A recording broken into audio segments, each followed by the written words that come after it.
but has increased the amount of the money supply, and that is something that the Germans didn't want. On the other hand, the Germans don't want to retreat from the euro and go into a Deutschmark zone with probably Holland, Austria, maybe Hungary, and but Hungary has its own problems with Swiss banks giving out loans which the Hungarians couldn't ever repay back. So probably not Hungary, and with Denmark, and that would be a sort of a Euro Nord zone, which people were talking about, a two-speed Europe in effect, two euros in kilter with each other. The problem for the Germans would be is that that would make their currency too strong, and they would be in the same kind of trap that the British were when the pound was linked to gold by Churchill after the Second World War when he was re-elected in 1950. It would make the pound uncompetitive. It made the pound uncompetitive, and there would be a deflationary spiral rather than an inflationary spiral. So it's to keep the currency in the right Goldilocks zone is probably the best way to explain it. At present, the euro is stronger than the dollar, but weaker than the pound. That means that whether the euro goes up or down, there is a good degree of scope to believe that imports won't be too expensive and exports to bring in, and exports won't be too expensive for customers abroad. But criticism of China has also come about because they believe that China is undervalued. It undervalued its currency, the yuan, or it's also known as the renminbi. And a similar argument has been made with Germany that if they did have the Deutschmark back, they couldn't be able to control it because it would be a market.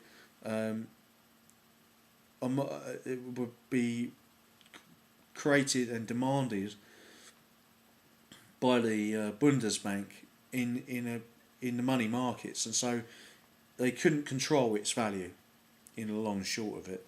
Whereas the Chinese, of course, can, because they're a communist regime, and they can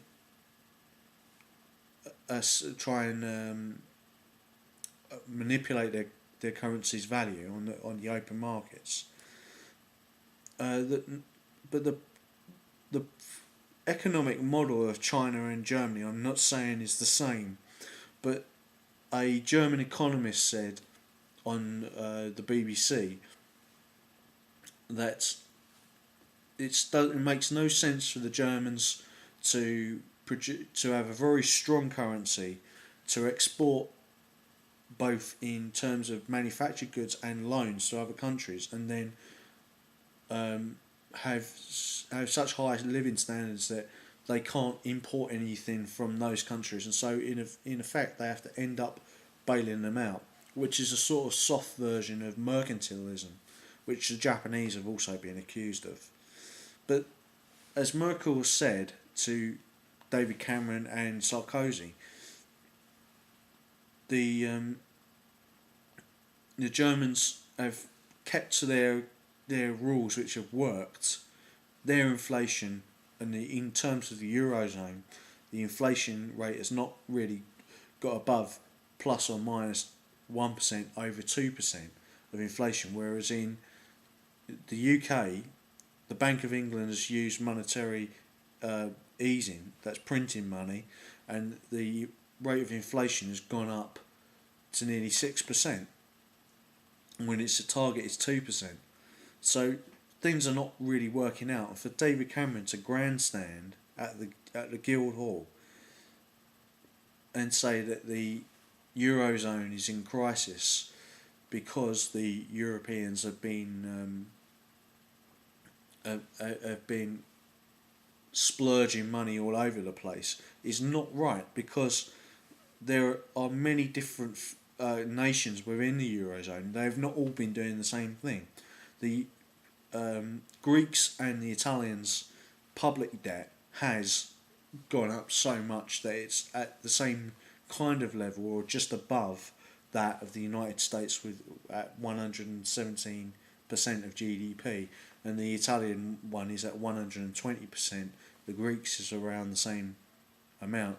Now, of course, in complete aggregate terms, France itself, which has a bank which is the lender of last resort, has also gone into austerity measures, but it's not enough, because these hedge funds see this as an opportunity, see this debt as an opportunity to transfer wealth from the poor to the rich.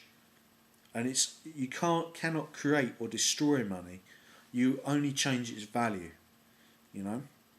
So when people say that the central bank, if the ECB, could create unlimited amounts of money, that's not correct. It would be devaluing the euro in effect, although and creating more inflation.